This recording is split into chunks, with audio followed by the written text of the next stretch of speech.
Welcome to Be Kind, Let's Rewind, the nostalgia podcast no one asked for, with your hosts, Chris, Leaf, and Chadwick. With your host, Chris, Gibbs, and Gibbs too. What's up, everybody? Welcome to the live rewind. Had to go deep into our bench today, man. Chadwick a little under the weather, Leaf as well. So got Gibbs and Sean. We had to dig into the Gibbs slush fund, and actually we made Sean pay for Gibbs this time. So that's how Sean got on the show.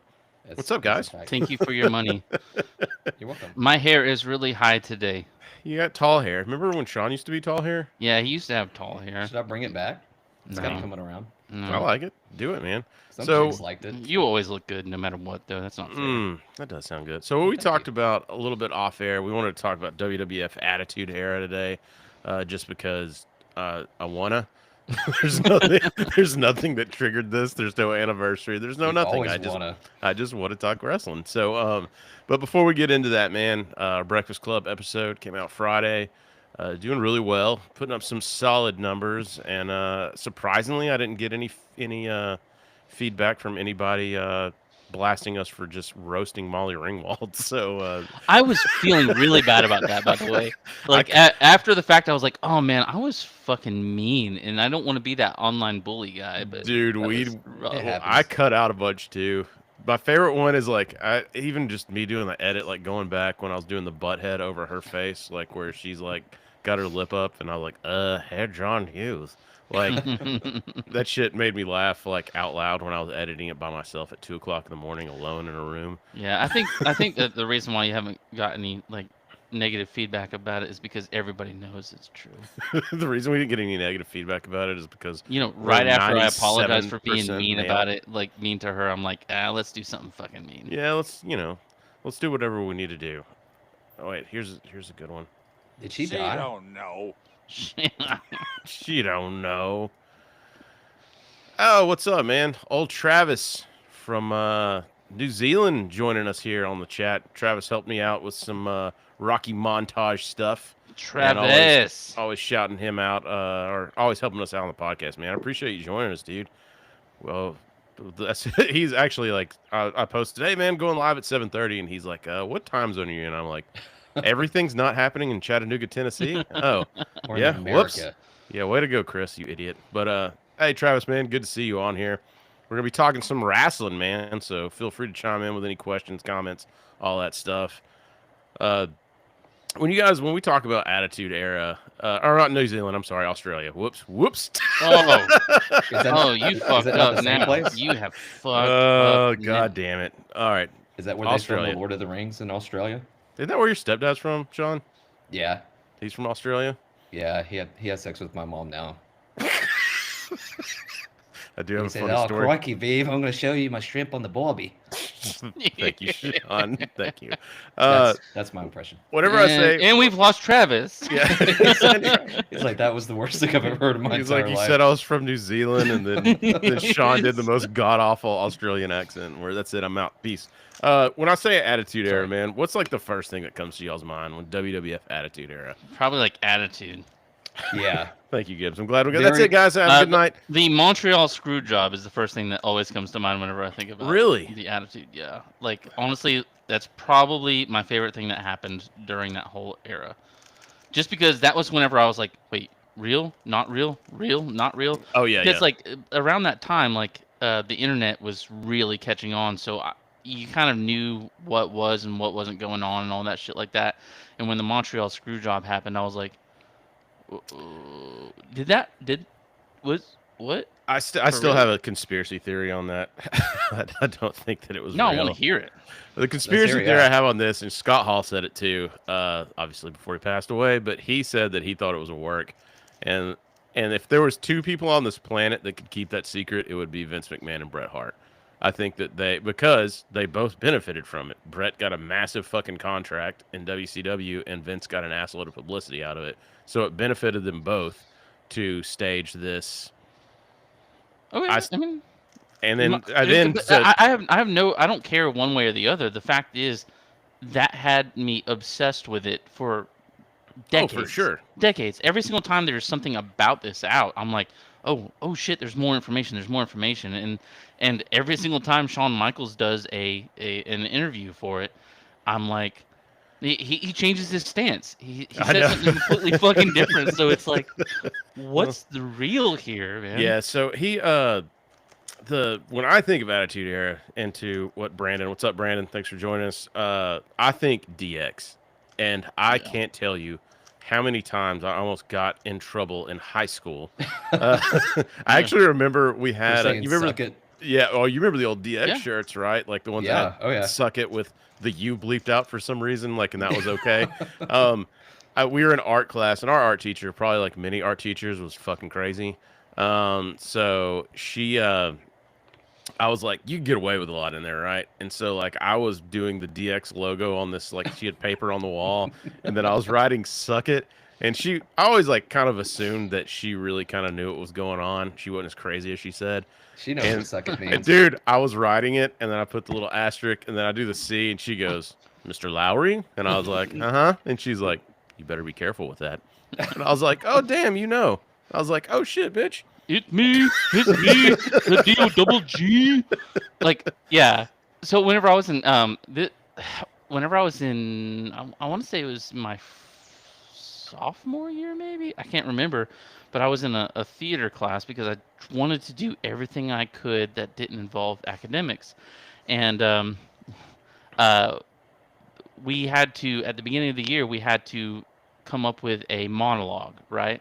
That was like something that we would get up in front of the class and have at least a minute's worth. And there was a guy, Sean probably knows this guy. His name's Wes John Blanc, that went to school with us. Great guy, solid dude. Great really name. love him. But he came out and his monologue was the if you ain't got, like, he did the whole, um the it's me, the DOWG. Oh yeah, the like, road dog thing. Yeah, the ladies and gentlemen, boys and girls, children of all ages, and he Yeah, he would do the whole freaking thing, and at the end of he was like, and I got 2 words for you, and the whole class was like, like the whole fucking class went like They already ate knew. shit for it, and got on their feet and everything like that, and the teacher was like, wow, that was really powerful. You got it. You moted everybody to say suck it. Thank Yeah, you for and doing- the teacher too, Chris. But yeah, dude, Sean, what do you think of when we say like WWF Attitude Era? I mean, always Triple H. Nice. You got I to mean, meet him at a gym, right? I did get to meet Triple H, not bragging or anything, and he was awesome, and he was huge. I did get his autograph, and did. he did tell me to suck it, and so I did. did you really? I mean, if Yeah. Triple H As walks he's up like to you at a pushing your gym head down. and he tells you to do it, you're gonna do it. You're like, Yeah. he is the cerebral assassin. Well, Yeah. yeah, Gibbs I don't know if Gibbs remembers this, but Nicole Canavis actually Yeah, ran she had for, the eyebrow. Like, yeah, for The Rock. For the- She- Oh, nice.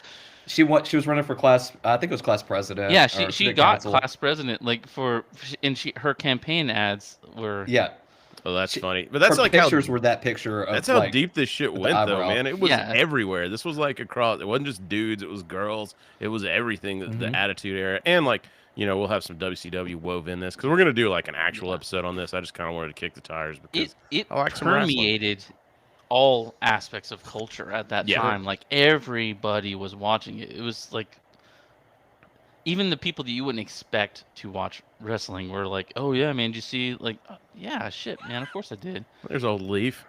starts to show- Dude, so It I'll began. tell you one of the ones in Leaf. We'll remember this, and maybe Leaf will jump on here.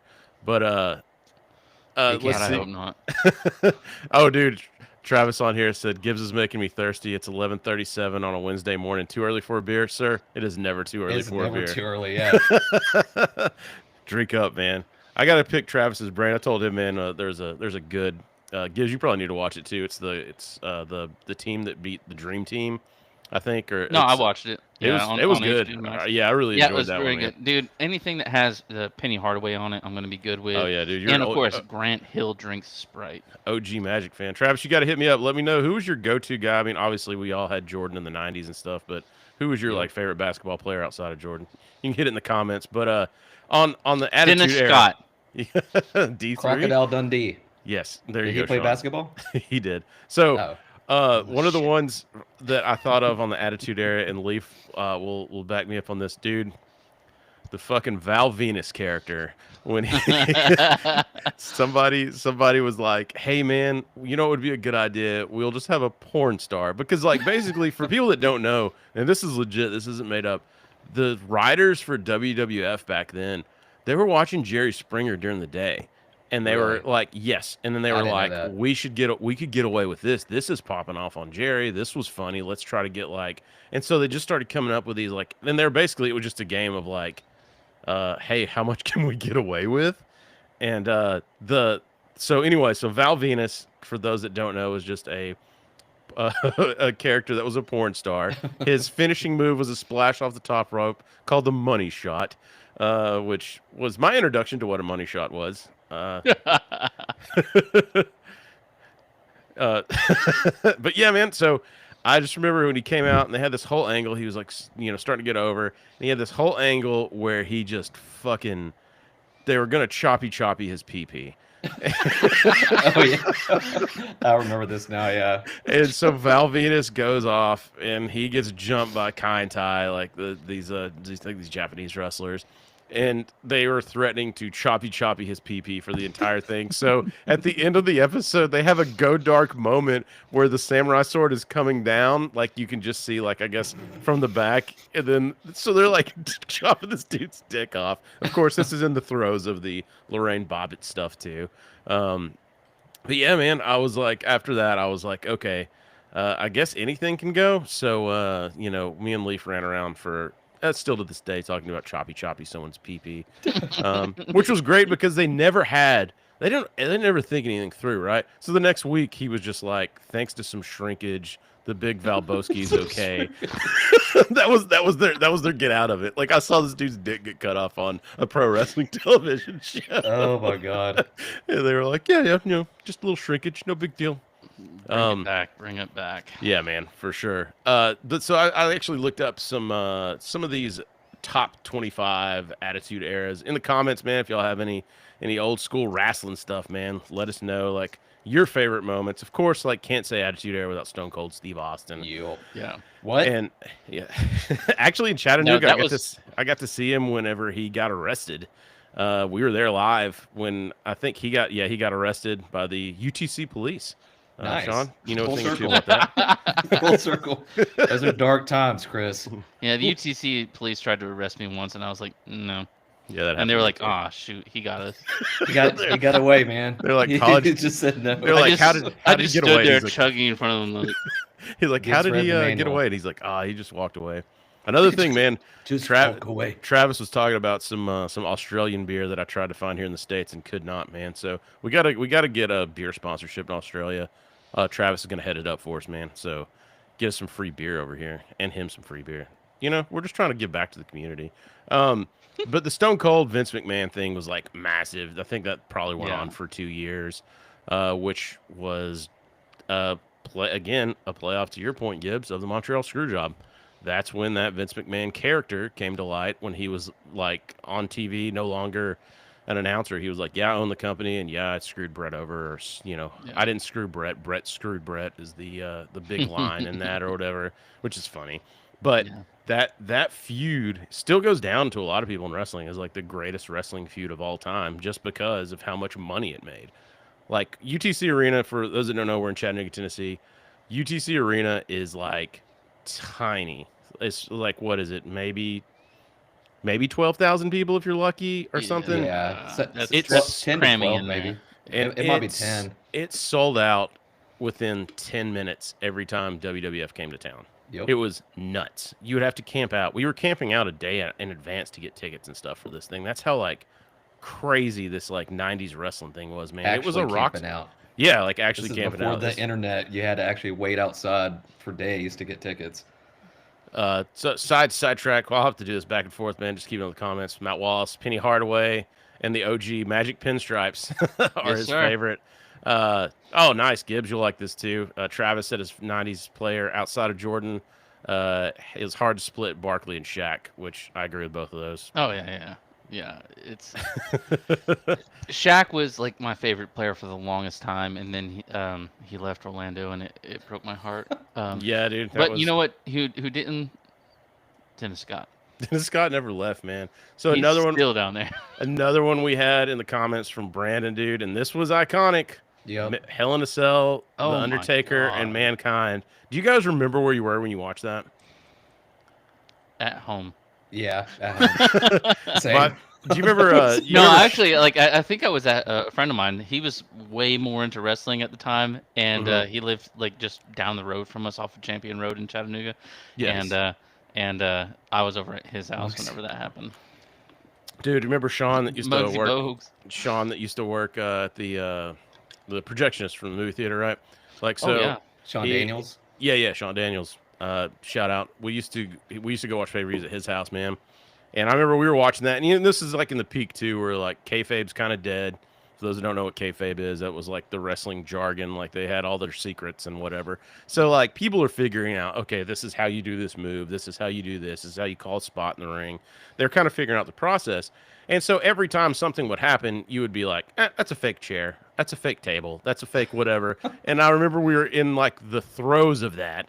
And then Mick Foley gets thrown off a fucking probably 15, 20-foot high steel cage through a table that's not gimmicked or rigged onto the concrete floor. And I was like, it was me, him, and this other dude, Matt, and it was just silence for like 10 seconds. And we were like, what the fuck? And I was like, yeah, I was like, how do you fake that? Like, that's insane. And Mick Foley's Styrofoam. Mick Foley's just laying there. And you're like, okay, well, he's dead. And I just witnessed a murder live on pay-per-view. WWF delivers. Didn't he wrestle in the Japanese league and he was like even harder core? Like Oh in yeah, man. He did a Japan lot of league? death matches and shit over in Japan. Yeah. But like this was even another level, and it was the beginning of the match too, right? Like people forget that. So the beginning of the match, he gets thrown off the Hell in a Cell. He dislocates his shoulder on this fall. So they're taking him to the back. He somehow pops it back in, gets up off the fucking stretcher, climbs back to the top of the Hell in a Cell. Then they're fighting. They're gonna the hell. From what I understand, the cell was supposed to break, and then they were gonna climb down back inside the cell, and that's how it was gonna go down, right?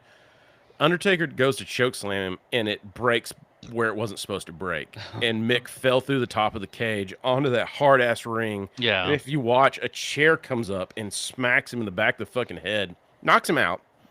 So they come back down. He knocked his tooth out. So he put his tooth in his nose, and you can see this iconic picture of the fucking like him like smiling, missing a tooth with the tooth in his nose or whatever. Finished the match. The story that will show you like why people don't do this kind of shit anymore. Mick was in the back talking to Undertaker because after this they have a tack spot, right? You forget about all this. Like they pull out tacks and he gets choke slammed into some thumbtacks or whatever. Which by the way, I fucked with those and those suck. Also, what you don't see is two dwarfs came out at one point and put clothespins on his testicles. You did not see that part. But so Mick's in the back talking to Undertaker, and he's like, "Oh man, I'm sorry, I forgot the tax." And Taker's like, "What are you talking about?" And he was just like, "Yeah, man, we didn't get to the tax spot." And he's like, "Mick, I choke slammed you into the tax." Like his brain was so scrambled he couldn't fucking remember what happened in the match. So, and to Brandon's point, an incredible Jim Ross moment. My God Almighty, he's broken in half. Almighty. Or God is my witness, he killed him or whatever. Like, yeah. Jim's still out there doing it, man. But then you kind of got with the Stone Cold got hurt at some point during this with that Owen Hart pile driver. And then so they started doing more character development with Stone Cold. And so that's when you got like the beer truck. And you got like him driving a goddamn Zamboni machine there. Yeah. Like Dude, there was some over the top shit. Oh yeah, for sure. like when he drove the Zamboni, I didn't ever think about this. For anybody that knows like anything about setting up a ring or whatever, like if you were to hit a ring or push it with something like pretty heavy, those things can topple over. Like the way they're held together. Like, so he hits the ring with the Zamboni, and somebody I was watching the other day, like they had a clip of it, and they were like, knowing what we know now, it's like a good thing the ring didn't fall over. And I was like, holy shit, I didn't think about that. Yeah, that would have sucked to knock the ring over. Actually, probably would have made it even more iconic. But he drives his Zamboni, hits the ring. I wish I could show all these clips, but anytime I show anything WWE, somebody from Russia claims that copyright on YouTube for some reason. They're like, you cannot do this. I must break you. So That's actually what Dolph they say. Lundgren? They always say that. Not Thank you. Tyler also bringing up some puppies. Of course, we remember the puppies. Uh, Yeah. the part of WWE they want you to, or WWF they want you to forget is the Attitude Era women, because like the women now are, I mean, Sean, you even came over for a pay-per-view, man. They fucking Oh, yeah. tear it up now. They're great. They're great Yep. in the ring. Way And, better than they used to be. They used to be like Barbie doll, like slapping fake slapping each But other. Now they're like okay, so legitimate is that an wrestlers. improvement or? it is. Yeah, I enjoy watching the women wrestle now, but No, like, they and I did guess I awesome. enjoyed them back then, but for a different reason. Yeah, Dude, no, but like that's the Well, thing. I mean, though. in high Like, school, Trish Stratus. All right. Yeah. Like, just stop there, and then that Trish the yeah. Dish Stratus. no one calls And her that. then later on, okay, well, about the same time, but then she moved over. But Miss Hancock, Oh God. Yeah, Stacy Keibler. Stacy Keibler, Stacy yeah. Keibler. Yes. Dude, she was hot enough to date George Clooney for a while. I mean, that's something in the '90s, you know. Yeah, I tried Yeah. to date George Clooney, and he gave me a freaking restraining order. That's some bullshit. He just gave me crabs. Twice last year. Mhm. Oh no. Who else do you remember? Oh, they Tyler also shouted out Mae Young. Mae Young, of course, Yeah. was an older lady that that showed her chesticles at one point in time. I remember seeing it. Kind of reminded me of the shot from. It actually was after Something About Mary. You remember, like where he's Yes. got the Oh, gog, God. and he goes over and it's Magda's tits instead of Cameron Diaz. They did like the same. Like I hope that was a prosthetic and that wasn't really her boobs, but maybe you No, know. Hey, Those are 100% No. real. but Mae I Young is do not remember still like alive. the whole like DX versus Sergeant Slaughter thing. That was pretty funny. Oh, dude, when they had, because he always would spit, and they Spit, had the and then they had face the- shields with the the windshield windshield wipers on them. wipers. That was pretty fun. Like I don't know if I have a hard time like telling which is which era, but like Christian and Edge was. They were still, freaking- they were in that, which would still be considered. And then It's the like the tail end of then that. of course Yeah. the Harley Boys. the Harley Boys, yeah, when they were doing the Hardy tables, Boys. ladders, and chairs shit. Yeah, which the was like, table TLC Oh my. with Christian Edge and the Hardy Boys. yeah, that was God, the Harley Boys. That The shit Harley was Boys, nuts, two man. young whippersnappers with a knack for solving mysteries. Oh, dude, yeah, I've- don't forget. I've Of got a course, we hard talked clue. Trish Stratus. We got to talk Lita too. Lita. Oh yeah, Lita. Yeah, with there the we Hardy go. Boys. Lita. Goddamn. The Yeah. one and only. She started off in ECW, and then she came over with S.A. Rios, which no one remembers except for me, and he was a cruiserweight, and she was his manager, and then the Hardy hooked up with the Hardy Boys, and the rest is history because she could do a badass moonsault. So, Yeah, on my balls. she would not. She would kick your ass. She would kick my ass, but that's fine. You're like that's the best part. That's the man. whole point, man. Yeah. Yeah, those TLC matches though. If you haven't seen them or haven't watched them in a while, all that shit's on Peacock. Go find them. They were like the regular ladder match with the Hardy Boys and Edge and Christian was great. But then when the Dudleys came in, you had like the tables, ladders, and chairs. It was like Yeah, the Dudleys were great. freaking next level. But so who's your favorite wrestler during the Attitude Era? Like, I mean, y'all know me. Like Shawn Michaels is like my OG favorite of all time, and he kind of weaved in and out of the Attitude Era. Started it, got hurt, then he came back shortly after. It was basically over. But Shawn is in my opinion, there is not a better professional wrestler on the planet, bar none. Ric Flair can go kick fucking rocks on his birthday. But Gibbs, who you have as your favorite wrestler? Who is it now, or who was it then? Because Who was it? I'm Give 'em embarrassed both. to say who it was then, because I honestly X-Pac was my favorite. Really? I Rest- mean, he's a solid worker Like though. No, in he the was good. WWE, like Yeah. yeah, there was two different things going on, but yeah, X-Pac was my favorite at that time. Mm-hmm.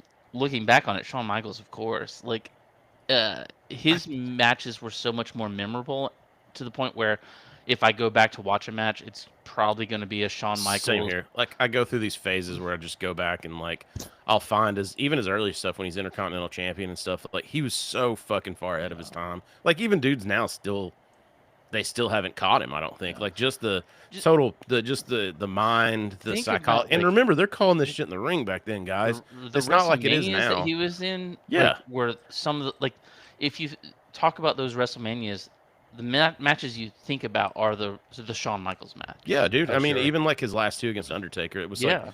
like each one of those matches was like 20 or 30 minutes long, and you blink and it's over because they take you on this like emotional journey because they're so fucking good. Yeah. Which Undertaker too, I wanted Shawn Michaels to be the one that ended Yeah, me the too. streak. Like I really thought that he needed to be the guy, and it killed me actually that when wasn't. when he got beat, I started my own streak in my pants. I was so upset when it Yes, happened. But that was not cool. That's nasty.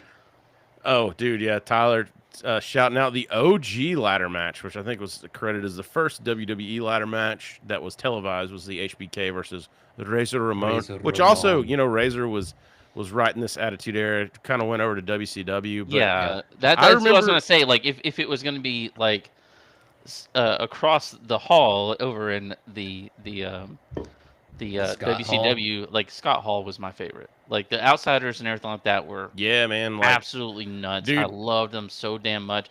They ruined it and diluted it over in WCW, but whenever the Outsiders first came out, it was the coolest fucking thing. Oh, what's up, man? Old Peyton's on here, dude. Fresh with a new kidney, man. So congratulations, Peyton. He just had a successful kidney transplant surgery, and he even had I saw he's posting some shit. Kevin Nash wished him getting well. Raven recorded a video for him. That's awesome. Mick Foley recorded a video for Peyton. Peyton's a big deal, man. Everybody check out. I'm gonna put it in the chat again, but everybody check out Imaginary Ivan. Yeah, man, go It's check on out the book. Amazon.com, and I'm sending the link out right now again. Check it out, and please buy. Yeah, this man, book. go support old Peyton there. And then oh, so this is also another part of the Attitude Era that I'm glad Brandon brought up here. Ask Tyler, which is Brandon's brother, how many razor's edges he gave him over the years. So that was also part of the Attitude Era, is when they said don't try this at home. Well, that sounds like a challenge. Yes, 100%. What do you mean? Everybody was doing that every day. Like even if it wasn't your brother, it was your dad. Something. Dude, something yeah, like that. man. I mean, they started it with those wrestling buddies. You remember those, like from the '80s? Yeah. Like, we had. Yeah. Dude, You had a Hulk Hogan. Dude, I had a Hulk Hogan and Ultimate Warrior, and the only thing that I would do with them is give them a hip toss because they had their arms out ready for a hip toss. Because I was even a nerd back then. I was like, well, he's ready for a hip toss. But I remember those things. They had those cool ass commercials. Remember that dude's bed on that commercial was a wrestling ring? Like they had the blue sheets, like the canvas of WWE, and it had ropes around the bed for that commercial. I kind of forgot about that. I was like, I want that. I never got it. You know what? I got to talk to Julie about some things. Maybe It's time. It's time. it's time for me to get a wrestling ring bed. She'll be like, okay, I'm moving. But yeah, man, the whole shit. And you do. I remember in elementary school and middle school, people doing wrestling moves, even in high school, wrestling moves to people. How many stunners did the poor high school wrestlers had those mats that were used by everybody else to do like pro wrestling moves on them instead when these dudes are trying to keep it clean and do whatever. And we're like, hey, let me do a stone cold stunner. Let me super kick you, or let me whatever. Like, Chris and awesome. I in our 20s were doing wrestling moves.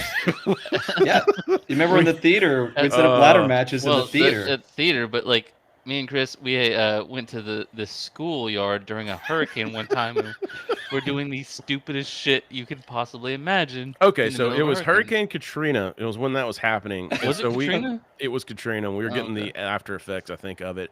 And so me and Gibbs were like, work will probably, I think it was a Thursday. So we're like, work will probably be canceled tomorrow. So we got like a 24 or 30 pack of beer, and we got a Will Ferrell DVD. And they were like, we said, these are our supplies. Beer, Beer and a Will Ferrell DVD, assuming we still would have power. But there was a playground across the railroad tracks behind our apartment, and it had this mulch. Like most playgrounds will have like mulch or whatever, like or gravel. This was mulch, so it was actually pretty soft. So we went out there with the rain. It was kind of with the rain, it was loading like it up too. So we went out there and figured out like, hey, this is soft. So we did some shit, and then we were going on the top. I mean, I remember Gibbs. Did you drop you did a suicide? I did a suicide headbutt off of probably like before it was controversial. He did it off of like a 10-foot tall like piece of playground equipment. And then I was like, you know what? I'm gonna go do a swanton bomb off of that. Oh my god! I went up and did a swanton bomb on the mulch. And the best part of the story is when we get back, because we just, we're covered in mulch and shit. Gibbs takes his stuff.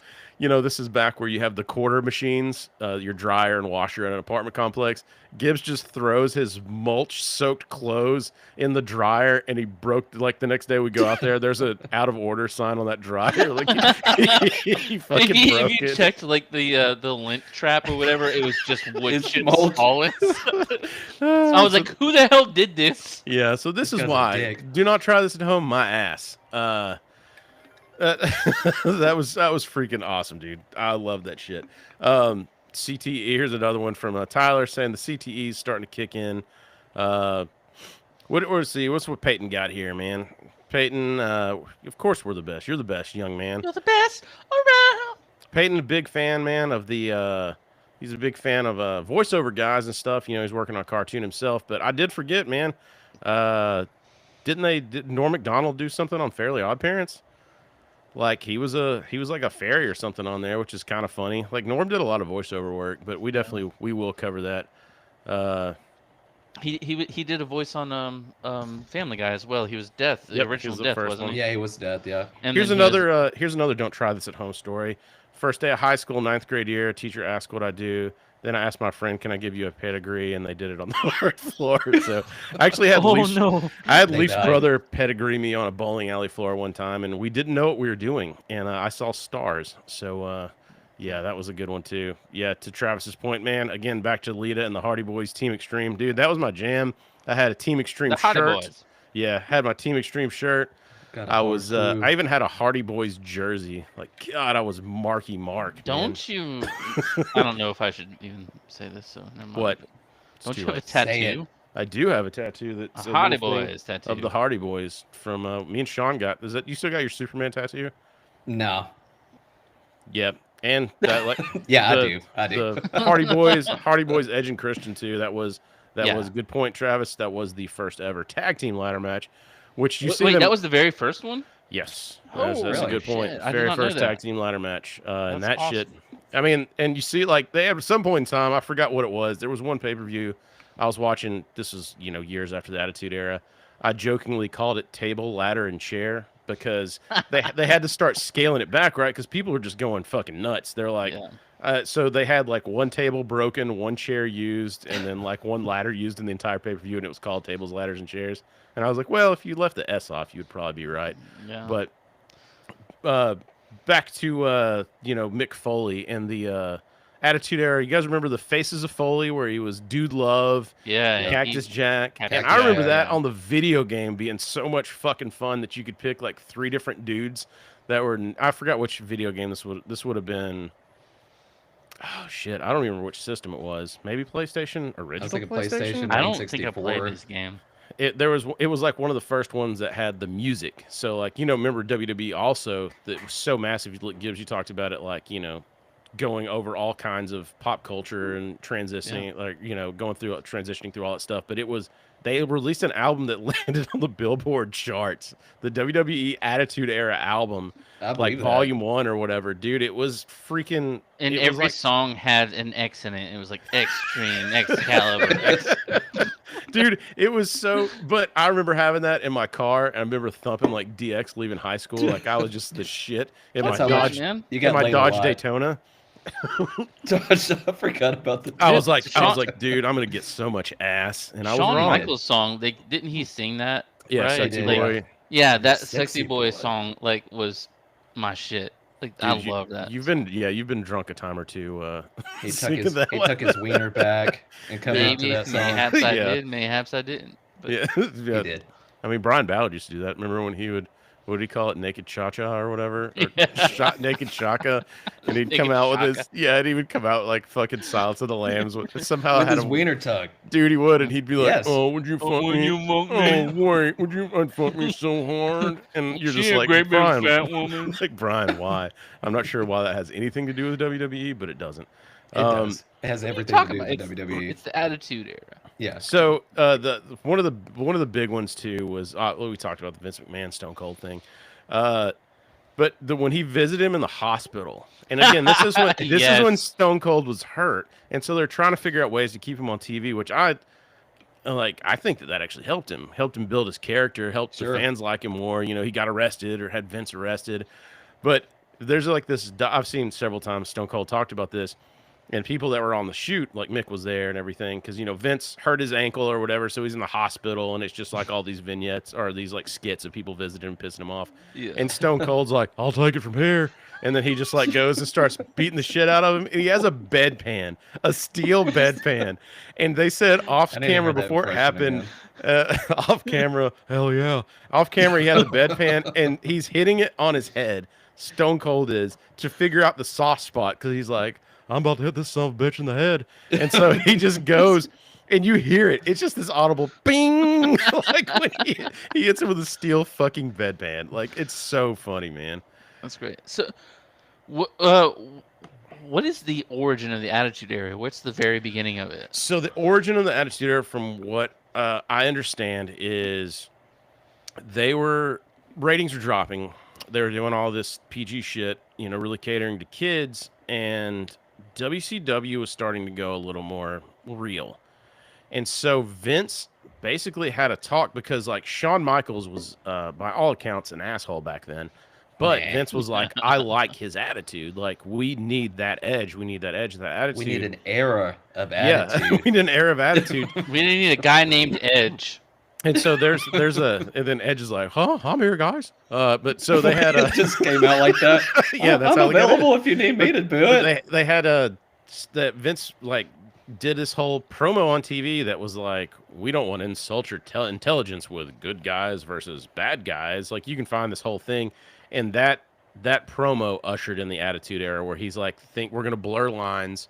This is show, this is entertainment or whatever, and then after that, you started getting the more edgy DX stuff. You remember their State of the Union that they had? Dude, that shit.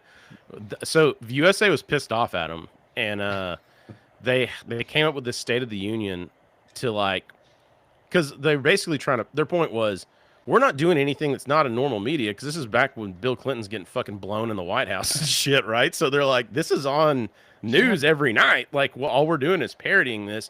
And so when they did that State of the Union where they like bleeping themselves cussing that they can't cuss or whatever, and then Shawn Michaels, with my favorite all-time line, is like, he's like, and one last thing, I did not sleep with that intern. I was up all night. Like, I was like, yes. And I use that a lot. To this day. Yeah. So again, Tyler, the Montreal screw job, it's still real to him, damn it. I agree. I'm 100% like behind you. It is like my defining moment in wrestling. Like, that is like the time whenever I was like, wait, maybe it is real. Have you seen that doc? It's like Walking with Shadows or whatever. The one that caught it. They were filming a documentary on Bret Hart when the Montreal screw job happened. No. So they have like Bret still had a mic on. This is kind of why I think possibly it was work, but he had a mic on, and he knocks Vince out. Which, I mean, again, if it was a work, I can definitely see Vince being like, no, just fucking knock me out, and then we'll go out. Like, you got to hit me. But anyway, the Montreal screw job, that was, that made so much money and sold so many DVDs. I've bought probably like 6 DVDs that are That's like... what I'm saying. Every single time that something new comes out about the Montreal screw job, I'm like, is there something new? Is there something new that I need to know about? And every single time, Shawn Michaels is like, nah, I didn't know about it. Yeah, I knew about it. No, I didn't know about it. Yeah, I knew it was Oh, Peyton was talking about there was an angle they ran with Undertaker. It was like the great power. And that's where you get that line with Vince McMahon. It was me, Austin. It was me all along. Like, I've sent that gift out 1,000 times. But like, they had this whole angle where there's this greater power that Undertaker was answering to and all this shit. And then like, basically like what everybody said in creative was like, we ran out of fucking ideas. Yeah. And so we just had to make Vince the higher power or whatever it was called. I think is what it was. But anyway, but that goes back to like the Vince McMahon Stone Cold thing. Like, even to this day, like when Vince McMahon was at WrestleMania like 2 years ago, Stone Cold still stunned him. Like, it's still happening like 30 years later. Another iconic moment from the Attitude Era was when Chris Jericho debuted. Oh, yeah. And they had the Y2J countdown thing. That was like, so, this was back when, the year 2000, everything, planes were going to fall out of the sky and the world was going to fucking end and all that shit. And dude, they had this countdown. Now I remember knowing like Jericho was gone from WCW, like he hadn't been on in a while, and I was like, this dude is made for WWF. Like I loved him. Yeah. If I can find it, I'll put some pictures up like on our social media. Me and Leaf were front row when Jericho was wrestling. I had my bleach blonde hair back when I weighed like $120. But like I was you could see it on WWE Network. Like it's me and Leaf on the front row, Leaf's fat ass eating a sandwich, and me just like me What's he always clapping. eating? I mean, he's got to do what he's got to do. But dude, I just remember seeing like I was like, please let this be Jericho, and he comes out, he interrupts The Rock. They have their like iconic whatever. It doesn't matter what your name is, all that shit that The Rock used to do back then, which we'll start talking about him in a second. But that Jericho debut, man, still goes down as like I just love there's like a big pop. Like so he comes out on stage, the countdown ends and then his music starts playing. Nobody knows who this is, and then it just flashes Jericho briefly and the crowd loses their fucking mind. And I was like, oh yes, put that in my veins, put that in my pipe and smoke it. But yeah, man, that was another one. And you also had The Rock, his ascension from being Oh, for sure. Who's that? Dwayne Johnson. I think Dwayne he's an actor Johnson, now. man. Who's that? But he had this whole freaking thing. Son of a bitch. Way to go, Gibbs. He had this whole thing where he was Wow. like this white meat baby face, and this was like kind of what Vince wanted to start going to more attitude, because all the baby faces were getting booed because as a society we were like, we don't like good people anymore. We're still there. I think we've just returned there. Yeah, no. What now? Yeah, But in the last few years. But so he had to go back. He joined the Nation of Domination. He came, finally comes out, and he's as this heel role. And then I remember when he was a heel too. That was when I first started understanding, like, if you can get over as a heel, you'll be like a massive baby face eventually. Yeah. And I remember thinking, like, I can't wait till Rock turns babyface. And they kept teasing it, and he finally did. But I mean, has anyone heard from him? Is he doing anything nowadays, or No. Honestly, died. like last time, Just fell off the I planet? heard, like they put him on a bunch of reeds and then shipped him off to Samoa somewhere in the island of Samoa? island Oh wow, of Samoa. dude over here is best wrestler is Colt Cabana. Actually, Disagree. actually no Colt. Yeah, I know Colt or no. Yeah, Colt. I know him too. Yeah, me too. Me I used three. to smoke pot with him I go to church with him. and John Hopkins. But he No, was- but like anyway. No, not the best. And okay, here's another one, and I'm just basically like Googling shit to jog my memory. You remember when Triple H kidnapped and perceivably forced himself on Stephanie Yes. McMahon? Stephanie McMahon? Yes. He gave Cool her the with old, it. yeah, he And now gave her they're the married. old Cosby cocktail, knocked her out, took her through a drive-through wedding. Apparently, the pastor there was also drunk in the drive-through wedding because he was like, "I do." He was like, "That's good enough for me." Like, she's passed out in the car. It's Vegas. Oh my God, that was such a funny fucking angle. And again, this goes back to that Jerry Springer mentality where they were just like, what's the most outlandish shit that we can come up with? And we It were worked. just consuming it Yeah. in mass quantities. Like I miss this era so damn much because like they just didn't give a fuck. What they cared about no. was ratings and shit like Yep. that. And so like they would do whatever the fuck it took to get And they went ratings. for it. And that's what this world needs right now. I believe so it bad. said, like, I think it was like Agreed. Vince Russo was a pretty controversial writer for them. It was Yeah. on and off with them. But I think they called it like Crash TV. Yeah. Where it was basically like, again, it was just Jerry Springer. It was what Howard Stern was doing. It's what everybody that was like on that edge, mainstream media was doing. And dude, it sold. Dude, sign me up. I mean, like it was such a fun time. You never knew what to expect. Even like whenever Russo went to WCW, he started doing that shit, and some of my favorite moments were from that because they got so stale doing everybody's in NWO, and it's like Yeah. if everybody's NWO, what do you have left? Nothing. And so whenever he got there, like one of my favorite things was the Lenny and Lodi thing over at WCW. Dude, and they killed it. And Yeah, it was so, funny. like, It was it funny was as shit until Ted basically- Turner realized what the fuck they were doing, and It was basically Ace and Gary from the Ambiguously Yes. Gay duo. It It was, was but it was two wrestlers that were gay, and they would always talk about their big secret, and they would always do the Yeah. spot in the match that was always one would get knocked down and the other one would get knocked down, and they would land They would 69 land. in the middle of the freaking ring. Yeah. And, dude, it was And they would talk to each other, and then like in the background they'd go, or like backstage they would talk to each other, and then as they're leaving they would walk into something, and when the door closed it would just say closet. yeah, every know. single time. Like, it was, dude, I love that shit too. That was so good. And Brandon We with can't do another that good now. point here. Do you guys remember the old Godfather? Oh fuck yeah, Dude, Godfather was like, awesome. dude, he was actually he worked that dude worked like at a strip club before and after WWE, like manager of a strip club and shit. Why not? Like owned one, I think, for a while. But dude, that was I remember when he came out with that Godfather, it's just a pimp. And I just was like, this is fucking amazing. And they had the best gimmick of every town they would go to. They would hold these open auditions for hot girls, and those would just be local girls he would bring out every week, and he would just call them his hoes. I saw one somebody posted on Twitter or Instagram not too long ago, but one of the girls just pulls her skirt up and it's just her bare ass. She's showing the camera or whatever. Like, I was just like, yeah, it was the 90s. It's fine, you know. Might as well. Different time. But he would offer the hose up in lieu of the match, so you can take the hose or you can wrestle him. They And were hoes, faux shows. Yeah, they were those all the way. faux show. And Tyler also bringing up the Scotty Too Hottie. You remember Too Cool? Yeah, that's With Rikishi, I've heard so many stories of like you could tell whether Rikishi liked you or not, depending on how much he bathed before he gave you a stink face. Oh, seriously? Is that real? I don't know. I mean, that's what I've heard. I Probably. don't know. You know, Oh God. I want it to be real, but dude, he just would slap his ass in that thong and then rub it in your face in the corner.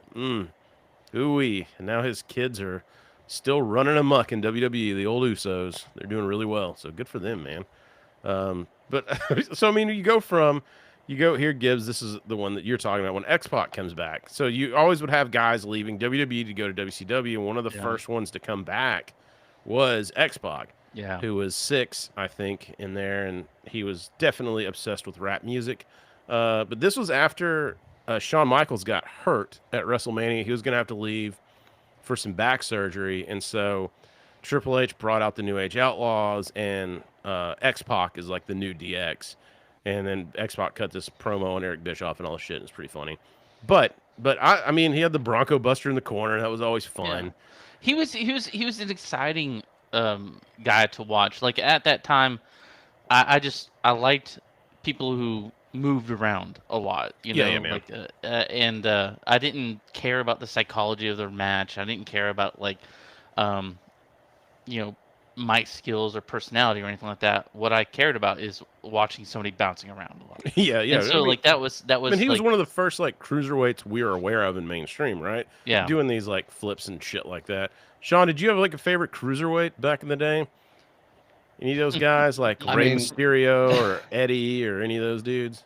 I mean, Rey Mysterio is okay. I was always kind of like I said. I was more focused on Triple H. I was kind of into The Rock and still a big fan of The Undertaker. So I was more into Yeah. those guys at that time than anything else. Dude, I was I- a huge Taker fan until he became like the American Badass. American Badass. Yeah, I was when a was huge- that? I'm out. Was that during this time? Or Yeah, was it right it after was that? like the it was end of- it was at the afterwards end. because he Okay. like he The was redneck trying to he was just Undertaker. trying to like he was just trying to keep it fresh, and he went back to the Undertaker. Yeah, I but, think like, he just wanted which to fucking works. ride a goddamn motorcycle. well, Into the that's ring. what he did. Yeah, that's what he did all the time. Anyway, dude, good point by Travis. The Vince McMahon, Stone Cold filling up Vince's Corvette with concrete. Oh, yeah. I forgot all about that. Dude, so that one they said behind the scenes, the window wasn't supposed to break. Like, so you basically get like one take at this, right? So they would teach Steve. They would have somebody to show him how to work these things. So they, I guess, positioned it to where it would be pretty easy to flip it down to load the concrete. But they didn't plan on the window shatter. They rolled the windows up because you could see more cement coming out. They didn't think it was enough because you could still see the seat tops. And so if you remember in that clip, the glass shatters of the Corvette window because it was so much pressure from all the concrete or whatever. And apparently that Corvette sits in some fucking warehouse somewhere, like WWE owns. So you can go to their little warehouse and go see the Corvette just hanging out. Travis, we got to meet up sometime in Tasmania. Yeah, way to go, Gibbs. You can play knifey spoony. Yeah, just remember, Travis. This is not me. This is them. But no, man, that one would do that was awesome. Like that whole Stone Cold learning how to drive a new vehicle every week, and then that's what kicked off basically the whole Stone Cold Vince McMahon angle. Do you remember like the matches they would have? Like that one where Yeah. Vince McMahon was like, had his hand tied behind his back, or Stone Cold had his hand tied behind his back. It was on a Raw or some shit, and it was like massive ratings. And then the one where they had a cage match. I think it was, I don't know why I remember this. It was called Valentine's Day Massacre, and was the pay-per-view. But Stone Like the Cold, spring fling. it was Spring Fling, and Stone All Cold over again. Stone Cold knocks Vince McMahon off this cage, and then he falls on the table, and the table didn't break the right way, and you see Vince like head like whiplash and everything, and I was like, ugh, you're gonna Do feel you know that why? tomorrow. Why did Vince decide to do all this? Because Vince wasn't really wrestling before the Attitude Era, was he? When- I think, when- I think well, steroids and his ego is probably a huge When he was thing. young, he Ego. wanted to be a wrestler. Like, so his dad, Vince Sr., owned the WWF, Yeah. right? So he wanted Yeah. to be a wrestler, and his dad was like, fuck no, you're not going to be a wrestler. You And I, suck. and I think, too, that it was one of those where Vince, from what I understand, Vince was like, hey, look, if I'm not asking you to do something that I wouldn't do myself, but at some point in time, I'm just like, dude, you're fucking crazy. Like, I'm not going to do everything that you tell me to do. Like, you just jumped off a cage at like age 60 and probably fractured a vertebrae. Remember when he blew out both quads walking to the ring? Because he like worked out so much. Like, he walked Yeah. to the ring, blew both quads out, and just had to sit there and give out orders. It's fucking crazy. The other one, another moment here, man, when D-Generation X raided Nitro, where they had the little Oh yeah, tank and Jeep, and they were in the same town for Monday Night Raw and a Monday Night Nitro, and so they drove to the building where Nitro was, and they were making like people that were out there waiting to get in be like, WCW sucks, and like they had all this footage and shit, and they actually almost got in the building, and they told them not to. what Like, about what about whenever Nitro screwed themselves by telling the results of the Oh, dude, yeah, that was another big. So it was actually the night Mick Foley won the WWF title, and he had I think it was Tony Schiavone was like, hey, they would give out their results because it was Yeah. taped, and so Raw was taped, and so on WCW they were like, this is what happens tonight on Raw, and they were like, Mick Foley, who used to be Cactus Jack here, is going to win their champion. That'll put butts in seats. And the moment he said that, I forgot however many million people turned the the fucking rest channel. of the world turned off the fucking WCW went to WWE Yeah, or and that was, WWF. and I was just like, holy shit, man. And but that was like Mick's first title, and because everybody loved him. Mick Foley was like he's a lovable dude still, but it was a lovable character back then. But yeah, that was freaking massive, man.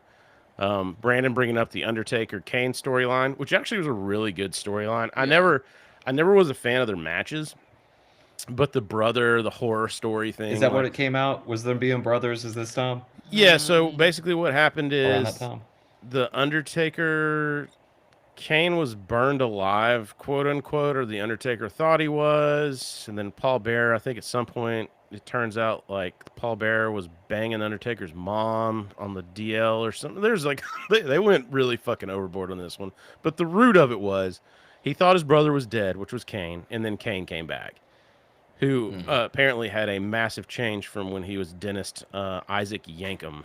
So that was his gimmick. That was Glenn Jacobs' gimmick. I think he was mayor of Knoxville now. He is but that was, he's like the But he went county from mayor, I think. yeah, he went from being a dentist gimmick with bad teeth. They were like, hey, we'll put you in all this cool garb, because the whole thing was like you can't talk, right? Like he's been burned alive. So remember Yeah. he would use a voice box like Ned from South Park, and he's like, what's going on? Like all that dumb shit. Brother, You don't always die from tobacco.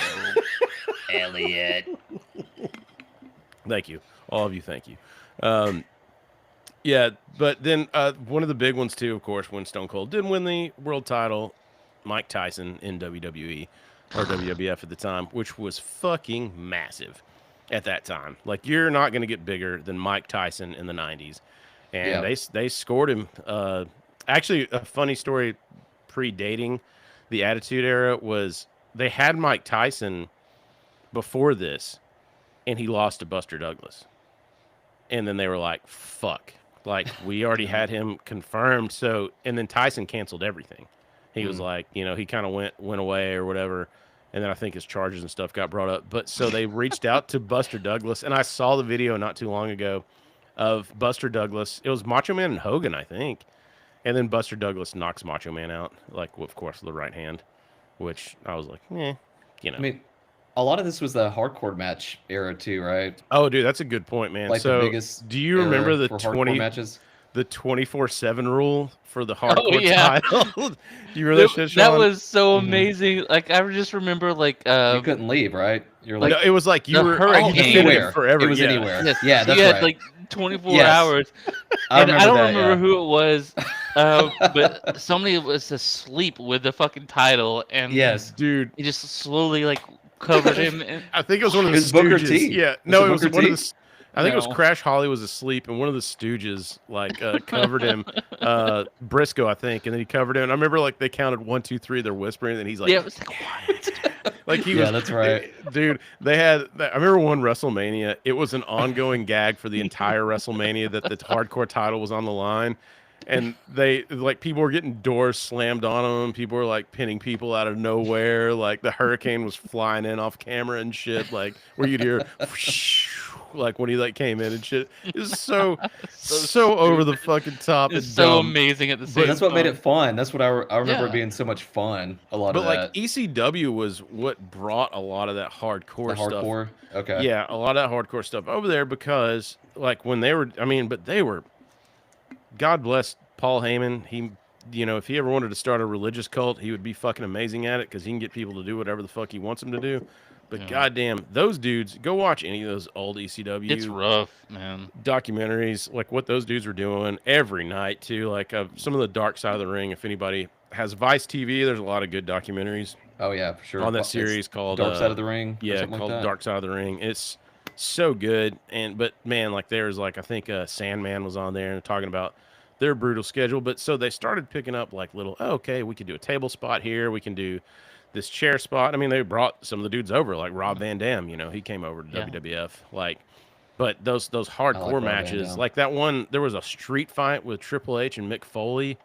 It's some of the grossest footage I've ever seen. Triple H gets suplexed on a pallet, and the pallet goes through his calf. Oh. And so, like, you can see in the back, like, when he's waiting to be stitched up, like, he's, like, just trying to catch his breath, trying not to freak out, and there's, like, this gash in his calf. Like, and it's disgusting. But those dudes, and that was early in the match, too. This dude just, like, Yeah. went 15, 20 minutes after this happened and was just, like, limping around, blood. His, like, sock. They showed his sock, and it was just soaked in blood where it just, like, ran down his boot and shit. But, yeah, man, I mean, that was, like, you remember The Rock and Mick Foley? When The Rock hit Mick Foley like 10 times in the fucking head with a steel chair, he had his hands handcuffed behind his back. And it was on Beyond the Mat. If you haven't seen that documentary, another good one. I've seen it several times. I don't even remember that though. Yeah, so like it knocked him silly, and so Mick called and left the dude that was doing that a message. That guy was backstage too when he came back, and Mick's kids are crying, and you know. Oh like, yeah, I remember. like his wife's crying and everything. Like it was like that shit was fucking brutal and real. But yeah, man, that was pretty fucking wild. That and they then just Mick Foley comes out and he's like, "But I got $20 from it." I got a sock puppet. You want to see he's like, I'll sell it on eBay for $350. tree? And Al Snow was an Al Oh Snow yeah, a part of dude, that. I met Al Snow in a mall like when I was like 17. Seriously? That's a good story. Dude, he was here. They were here, and so like me and Leaf's brother were like, "Hey, I bet they go to the mall." Yeah. And so we went to the mall, man, and we were in the mall, and there was Al Snow, and it's like one of those like you're 17, you've seen this guy on TV, you don't know what you're gonna fucking say to him, so all I could muster was, "Hey, man, you're Al Snow, right?" And he's like, "Yeah," and I was like, "You're awesome." And he's like. He's like, big gulps, huh? It, All right, it we'll was see you later. It was And he 100% was like, that. "Would you like to accompany me to Victoria's Secret?" And I was like, "Yes, sir." But then Please. I was just like, I was like, "Man, we're really big fans." And he's like, "Spread the word." And then I think my humanize him moment was, "Hey, man, you know what time the doors open tonight?" That's like what I came up with off the top of my head. He's like, I don't know, man, like 6. And I was like, sweet. All right, man, nice to meet you. See I would you. have been like, where's Baby Gap? And then we saw shortly after that, because it happens so fast, and then you think about it. So then after I thought about it, I was like, that was the most embarrassing thing I've ever done in my life. And then Bret Hart walked by in the mall, and it was Bret Hart and his wife, and me and Luke looked over, and I was like, I'm not doing that. I was like, I'm not talking to any other wrestlers ever again. I'm out. See you. Like, I embarrassed myself in front of the great Al Snow and his head gimmick. He did. I have no qualms with talking to somebody famous. Well, I don't anymore. I just did back then, man. Well, look, we've done an hour here. We've gone through some fun memories. I don't really have any clips to lead us out with, but I can end with a Norm Macdonald clip. Be sure to check out our Sonic playthrough that drops on Friday. Work schedules, like I said, guys under the weather, all kinds of stuff. So we won't be going live this Thursday, but just keep an eye out, always post or whatever, and let you guys know when we are going live. Sean Gibbs, thanks for joining us. Tori Wilson is the best. And we'll lead it over with our Norm Macdonald clip of the week. A new book claims that Madonna once smeared peanut butter all over John F. Kennedy Jr.'s body and then licked it off, which just goes to show you Madonna's a whore.